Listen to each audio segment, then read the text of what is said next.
Hello YouTubers, RogueMonkeyJr here, and in today's video I wanted to share 10 quick tips for Battlefield 2042. So tip number 1, you can determine the fire rate of your weapon without having to ADS all the time. So 4 full lines around the dot on your crosshair means full auto. If you switch it to semi, you'll see you lose the top line, so it gives you a T shape.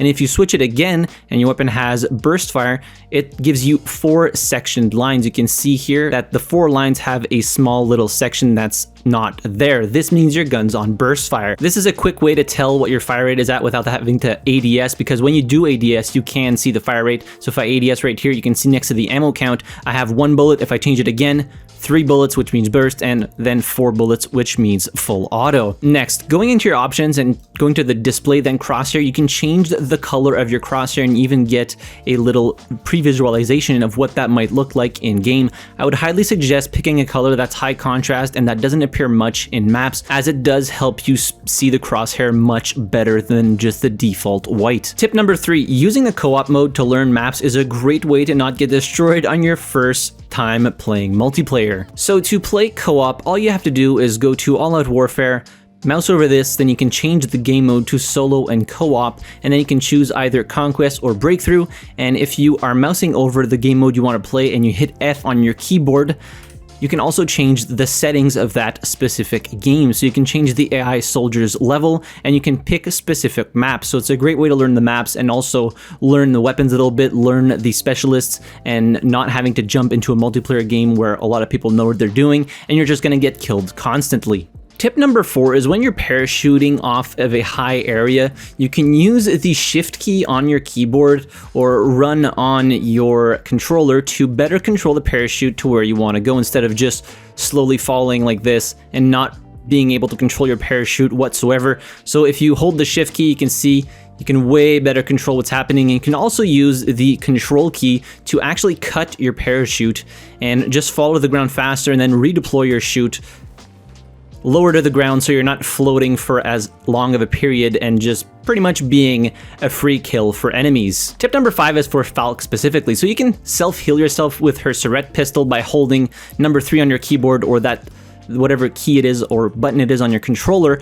But what you can also do, instead of doing that slow heal that requires you to hold the button down and then do the animation, you can just shoot at the ground to get the same effect and quicker heal than holding the number or button on your controller to self-heal yourself with the pistol. Or you can also just hit the wall next to you and you'll get the same healing effects. Tip number 6, the mini-map is king. A mini-map gives you so much information on what's happening around you.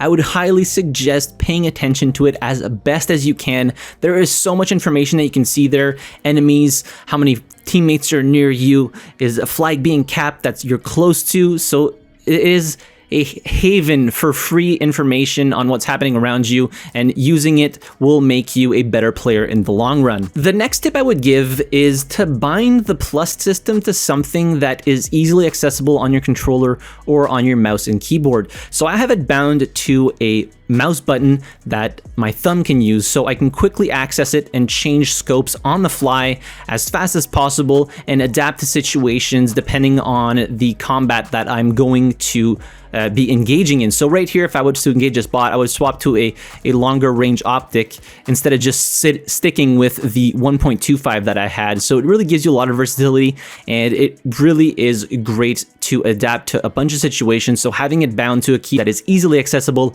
and then you can change the attachments very quickly can help you out a lot. Tip number 8 is for portals specifically. So if you're playing on any of the pre-made playlists, be it Battlefield 1942, Battlefield Bad Company 2, or Battlefield 3, you can actually modify your weapons. It's just a little bit weird how you have to do it. So you can mouse over the weapon you want to modify, you right click on it to customize, and then you get the plus system. But you can't actually use the plus system in the middle of combat. So the way you modify your weapon is you click on whatever you want to modify. And for example, if I wanted this holographic to be on my gun when I spawn, you have to right click on the position that's closest to the middle of the plus system and then you hit right click, edit position, and then you confirm and switch it with the site that you want. So whatever attachment you want your weapon to have when you spawn in, it needs to be the closest one to the middle of the plus system, and that's what you're gonna get when you spawn in. Tip number 9 is when you're reviving somebody, you can actually crouch, prone, and move to avoid being a very easy target for your enemies. So use it to your advantage and just don't stand still to revive people.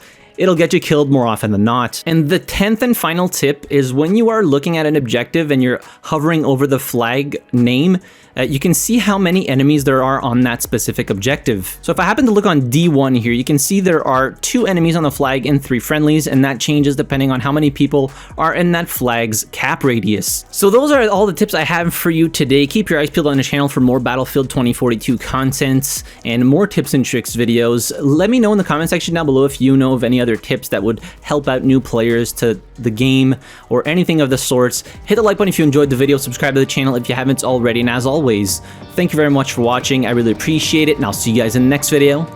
Have a good one.